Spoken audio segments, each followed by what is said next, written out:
Hi, welcome. I'm here with Shiike and we're going to be talking about mental conditioning and probably focus a little bit more on athletes.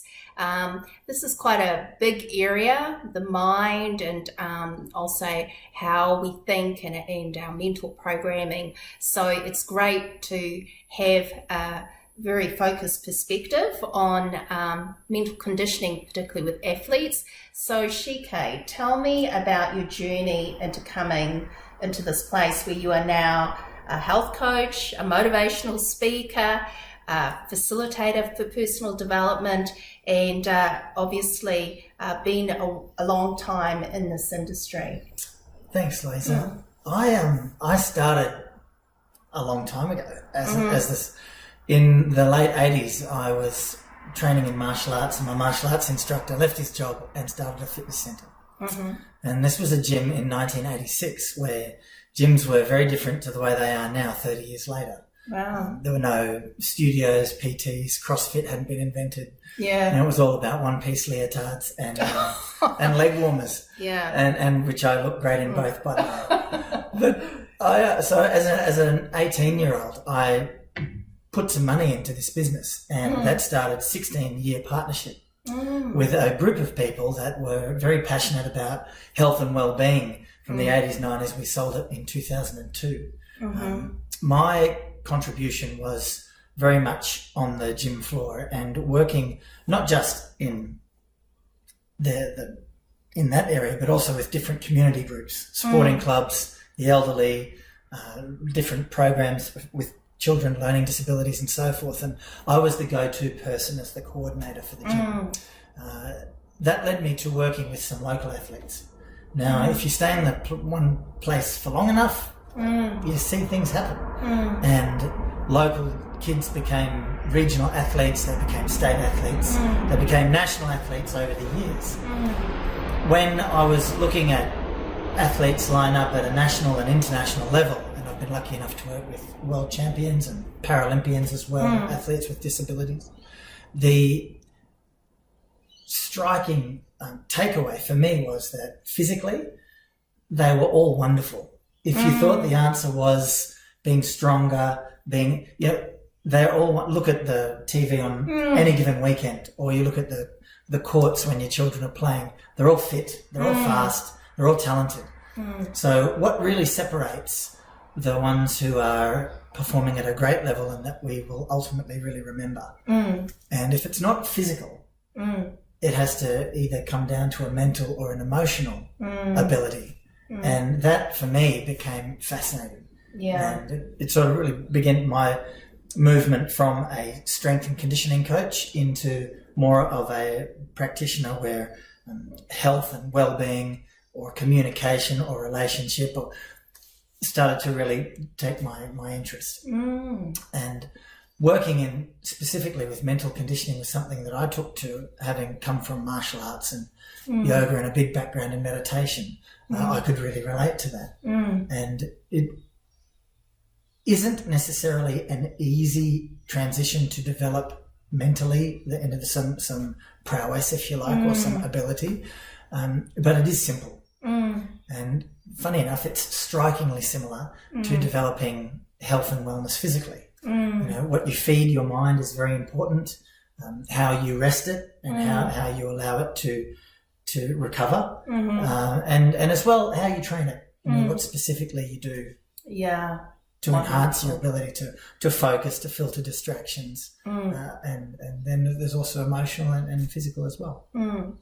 Now, if we were talking about young people, because I know there's so many young people and they start off with these great dreams, right?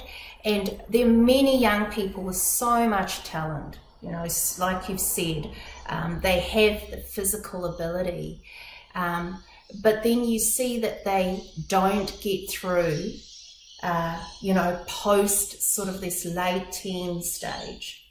And I agree. I think a lot of it comes down to mental conditioning and our thoughts and what we sort of think about ourselves, even how we frame failure, or how, making mistakes. Because I watch my kids play sports and I can tell when they're starting to think negatively, because it starts to show in their confidence and their, just even their head down and so it affects their game. The building blocks for youth to develop more resilience around this idea of how they see themselves is really important, because the story continues right throughout life. If we've learned that we're too loud, or we're too naughty, or we're too smart, or we look a certain way, or we're too this or too that, and we learn that young, we will generally replay that tape or that narrative for a really long time, until at one point in our life, usually as an adult, we recognise that and we become aware of it, and then we can manage it differently. So coming back into children, for them to understand, first of all, that everyone faces adversity and it's not a big deal. For someone to say that they're a perfectionist, for example, like that could be really endearing. Oh, little John or little Jane is a perfectionist. If they're starting to tell themselves that story, they'll be so afraid of failure or making a mistake that when it does happen, you lose all capacity to function, and even at an early age. So obvious, the big message from our point of view is that progress is always so much more important than perfection, and it does come in fits and starts. It's not a straight trajectory for anybody, let alone a child. Specifically to developing the mental strength and conditioning side of things, the fundamental idea, well, there's two really. The first teaching point or touch point is that we need to learn to see our thoughts.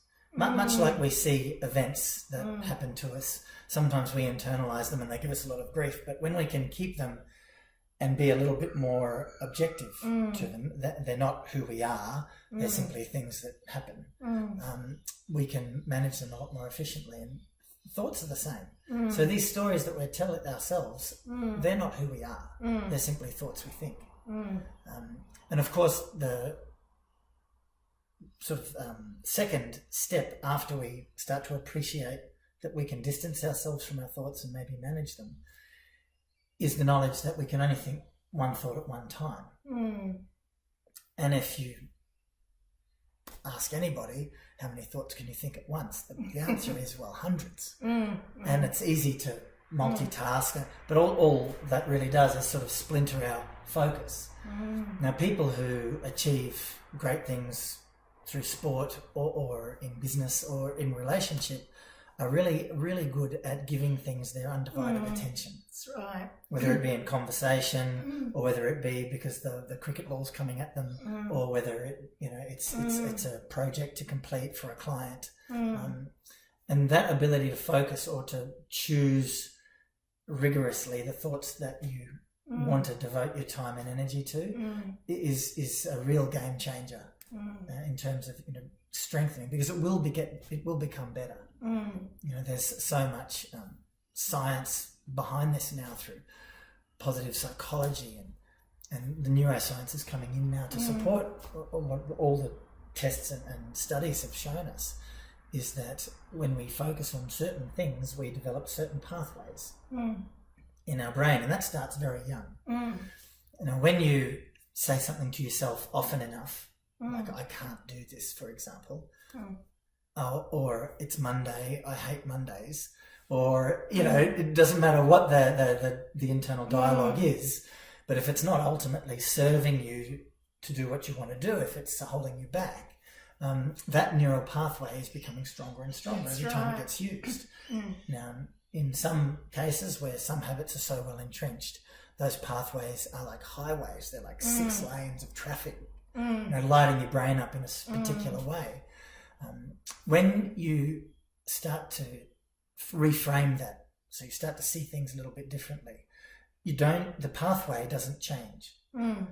Change can be a misleading word. The pathway has to die off through lack of use, because the new habit burns a new pathway. Yeah. Or the new thought pattern burns a new pathway. And when that becomes dominant to the older one dies off, and the new pathway becomes the new habit, or the new way you operate. Or the new highway. The new highway, that's right. And techniques like simple breathing and repeating certain mental scripts, before events that you know are coming, or when things aren't going your way, they can be useful. So can breathing, so can visualization, so can coaching and mentoring. There can be a number of different techniques and strategies to reinforce that development. Fortunately, kids, they're so pliable. That's it. And they can generally learn and adapt much faster than adults can, because there's less entrenchment. That's it. Yeah.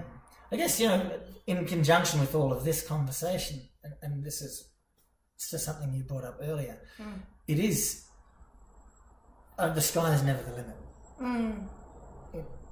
The limit's between your ears. That's it. Yeah. If I say to you, imagine how wonderful things can be, and you write down how wonderful things can be, that's limited, not by anything other than what's between our ears in writing down. And that's how wonderful it could be. And now we can do the same thing to how terrible things can be. Yeah. And we can repeat the same